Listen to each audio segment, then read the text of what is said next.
Okay, here's what was done.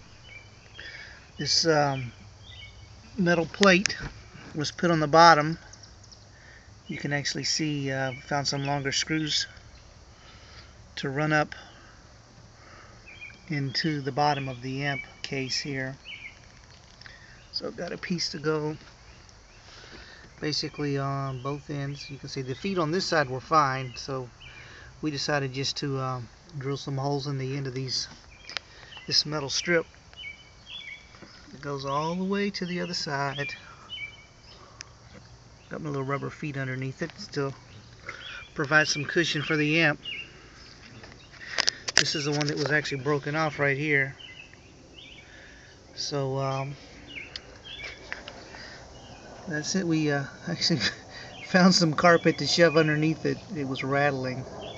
That's the carpet underneath it.